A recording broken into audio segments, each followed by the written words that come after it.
In today's video, I'm going to show you how to connect WPForms to your CRM and email marketing software using Mail Opt-in. And this tutorial will be based on this documentation, which you can find in the description down below.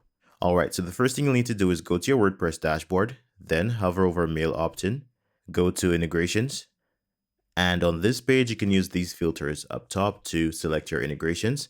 So it could be email marketing or CRM, social, and so on. So for my example, I'm using MailChimp. So if I go to all, I'll scroll down a bit and I'll click on MailChimp.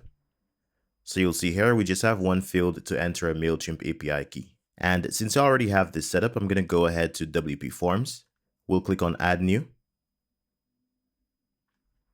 And there we'll be able to start from one of these templates. So we'll just use this simple newsletter sign up form. And after it loads, we'll see a preview of the form's layout. We can also decide whether or not we want to add additional fields. But in our case, we're just going to leave this as default. Now let's go to the marketing tab, which is the megaphone icon. And we're going to click on Mail Opt-in. Let's add a new connection. We'll call it Newsletter Opt-in.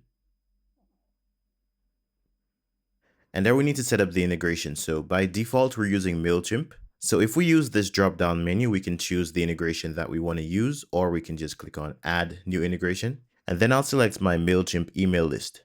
All right, so the next thing we need to do is map our email fields. So the first one we have here is email. So we're going to use the drop-down menu. We'll choose email, then we'll map full name, then first name and last name. Now let's go ahead and include a tag all the way at the bottom. All right, that's good. So we'll scroll back up and click on Save. All right, now once we've saved our form, we can go ahead and embed it in a page. We can either select an existing page or create a new one. We'll create a new one and call it Newsletter Opt-in. Let's go. Okay, so here's our form. We'll just publish this page right away. And as soon as it's published, we can go ahead and click on View Page. All right, now I'll just enter some random information in here. And that's just first name, last name, and email. So I'll place a temporary email and submit.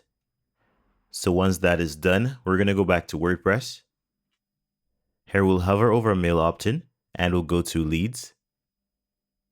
And here's the name that we just entered in the form. Now we need to go and check to see if it's synced with MailChimp. So if we go to the audience page in MailChimp and refresh, we should see our contact with all of the that we entered, such as first name, last name, and tags. Alright, so I hope you found this video helpful. Thanks for watching and see you next time.